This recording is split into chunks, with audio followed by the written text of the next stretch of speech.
कैसे हैं आप सब। मैं Sakshi ma'am study point Lalganj by hand Satish channel पर आप सभी का स्वागत करती हूँ। मुझे आशा है कि आप सब स्वस्थ होंगे, मस्त होंगे और अपनी पढ़ाई में व्यस्त होंगे। तो जैसा कि आप जानते हैं कि जो क्लास 10th का फर्स्ट चैप्टर था लाइफ प्रोसेस वो ख़त्म हो चुका है, उसका मैंने क्वेश्चन भी करवा दिया है।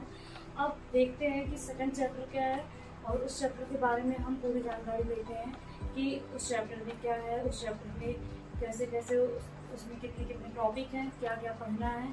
तो आइए हम जानते हैं कि कौन सा चैप्टर है। तो चैप्टर सेकंड है heredity and evolution. Heredity and evolution यानी कि जो हेरिडिटी यानी आनुवंशिकता होती है, उसका हेरिडिटी क्या होता है उसके बारे में हम पूरी जानकारी लेते हैं। तो पहले आता है वेरिएशन।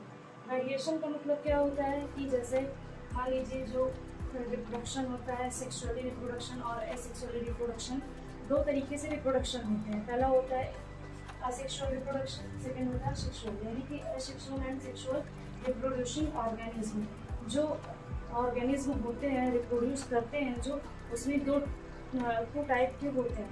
पहला तो एसेक्सुअली होता है और सेकेंड सेक्सुअली होता है। अब उसके बाद इसमें आता है इवोल्यूशन। इवोल्यूशन क्या है?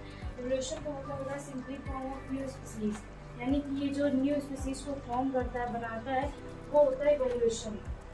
ये इवोल्यूशन होगा। उसके बाद देखते हैं कि क्या जो दो और organism have equal chance of survival, यानी कि जितने भी ऑर्गेनिज्म होते हैं क्या उनमें इक्वल चांस होते हैं सर्वाइवल करने के लिए? तो नहीं, क्योंकि equal chance of survival no, क्योंकि सभी स्पीसीज जो होते हैं सभी की हेरिडिटी अलग अलग होते हैं, सभी में जीन्स अलग अलग होते हैं। तो सभी में सर्वाइवल करने के लिए जो इक्वल चांस होता है वो इक्वल चांस सभी में नहीं होता है, किसी में कुछ होता है तो किसी में कुछ, क्योंकि ये जो है सभी ऑर्गेनिज्म सेम नहीं होते हैं और सभी ऑर्गेनिज्म सेम ना होने की वजह से इनमें जो सर्वाइवल का प्रोसेस होता है वो भी सेम नहीं होता है। इसीलिए कहा जाता है दो और organism have equal chance of survival, that is no. फिर देखते हैं कि इसमें इंपॉर्टेंट टर्मिनोलॉजी क्या है। अब टर्मिनोलॉजी का मतलब होता है कि इसमें इंपॉर्टेंट जो फैक्ट हैं वो क्या है। बिना इन सबको जाने हम आगे इसमें पढ़ ही नहीं सकते, क्योंकि ये जो फैक्ट हैं, जीन्स हो गया, एलिल्स हो गया, इसमें और भी कई तरह के टाइप्स हैं कि उसको जब तक हम नहीं समझेंगे, नहीं जानेंगे कि क्या होता है, तब तक हम नहीं समझ सकते हैं कि इसमें क्या क्या हमको पढ़ना। और इसका यानी कि जो इस साइंस का वर्ड है, हम जब तक इसको नहीं समझेंगे तब तक हम नहीं जान सकते। तो पहला होता है जीन्स। जीन्स क्या होता है? जीन्स मीन्स यहाँ पे लिखा है segment of DNA that codes for a protein, यानी कि ये जो जीन्स होता है ये सेगमेंट ऑफ डीएनए, ये डीएनए का कोड सेगमेंट होता है और इसमें प्रोटीन का कोई ना कोई कोड होता है जिससे पूरा जीन्स का फॉर्मेशन होता है। फिर जीन्स के बाद एलिल्स आता है। एलिल्स में जो जीन्स होते हैं वो पेयर में होते हैं, यानी कि जो एलिल्स में जीन्स जो पेयर होते हैं वो पेयर में होते हैं और उनके जो कैरेक्टर होते हैं वो कंट्रास्टिंग कैरेक्टर होते हैं। फिर आता है हेरिडिटी।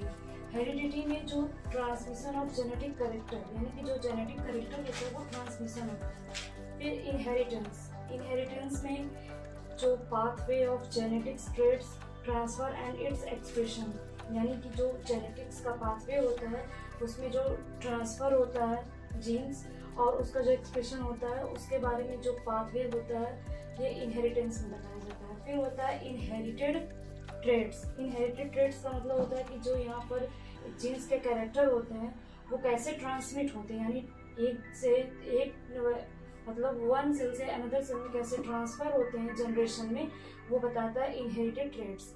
फिर होता है एक्वायर्ड ट्रेड्स। एक्वायर्ड ट्रेड्स का मतलब होता है कि जो कैरेक्टर होते हैं जीन्स के वो लाइफ टाइम कैसे अर्न किए जाते हैं, यानी कि जैसे कहते हैं कि इसकी आंखें मम्मी जैसी हैं, पापा जैसे हैं, ऐसे बताया जाता है, गाँव में लोग बोलते हैं। तो वैसे यहाँ पर ये देखा जाता है कि जो जीन्स से यानी कि एक जनरेशन से दूसरी जनरेशन में जो उसके कैरेक्टर जा रहे हैं वो कैसे होते हैं, लाइफ टाइम के लिए कैसे उसमें आते हैं, वो कैरेक्टर के बारे में एक्वायर्ड ट्रेड्स बताता है। तो इनहेरिटेड जो होता है ये ट्रांसफ़र करता है और ये एक्वायर्ड ट्रेड्स जो होता है ये ट्रांसफ़र किए हुए जीन्स को यानी हेरिडिटी जेनेटिक्स को बताता है कि ये कैसा होगा, इसका रंग रूप या फिर जो पूरा उसका बॉडी स्ट्रक्चर होता है कैसे बनेगा। तो ये एक्वायर्ड ट्रेड्स होता है।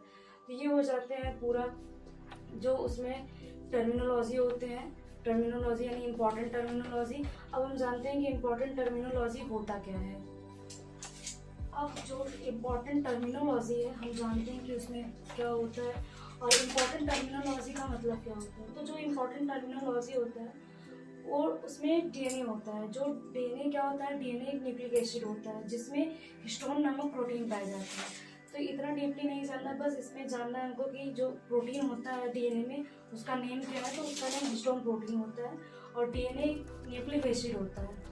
अब जो ये डीएनए होता है इसमें जो न्यूक्लिक एसिड प्रेजेंस होता है, ये न्यूक्लिक एसिड जो डीएनए का जो स्ट्रक्चर होता है, डीएनए का स्ट्रक्चर एकदम कॉइल्ड होता है, क्योंकि ये डीएनए का स्ट्रक्चर कुछ इस लाइक ऐसे होता है डीएनए का स्ट्रक्चर। अब जो डीएनए का स्ट्रक्चर होता है ये पूरा कॉइल्ड फॉर्म में होता है। कॉइल्ड फॉर्म में होने की वजह से ये सराउंडिंग ऑफ कॉइल्ड डीएनए और हिस्टोन प्रोटीन, यानी जो हिस्टोन प्रोटीन होता है इसको पूरा चारों तरफ से सराउंडिंग कॉइल्ड, यानी कि हिस्टोन प्रोटीन को चारों तरफ से कॉइल्ड किए हुए रहता है, घेरे हुए रहता है। और जब ये घेरे रहता है तो इसलिए एक फाइबर लाइक स्ट्रक्चर बनाता है।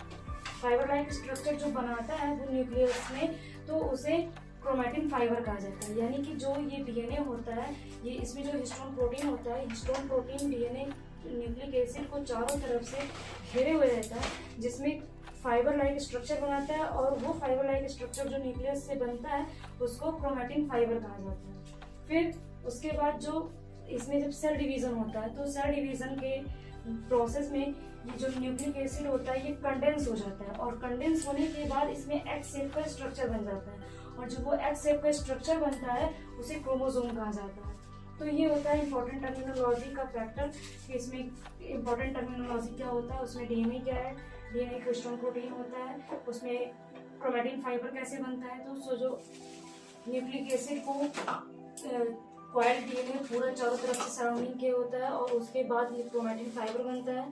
फिर क्रोमैटिन फाइबर के बाद ये जो सेल डिवीजन होता है इसमें ये न्यूक्लिक एसिड कंडेंस होकर के एक्स शेप स्ट्रक्चर बनाता है, और उस एक्स शेप स्ट्रक्चर को हम क्रोमोसोम कहते हैं। तो ये हो जाता है पूरा इम्पॉर्टेंट टर्मिनोलॉजी। अब हम इसके बाद देखेंगे कि मेंडल का जो एक्सपेरिमेंट था, मेंडल का एक्सपेरिमेंट कैसे हुआ था, और अगले टॉपिक में हम जानते हैं कि मेंडल का एक्सपेरिमेंट। करती हूँ कि आपको ये वीडियो पसंद आई होगी।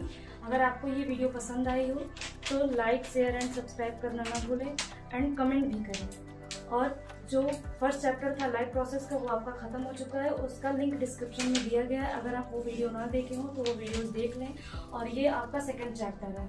सेकंड चैप्टर में आज मैंने उसका इंट्रोडक्शन दिया है, कल से उसका अगला टॉपिक देखेंगे। और चैनल को लाइक, सब्सक्राइब एंड शेयर जरूर करें।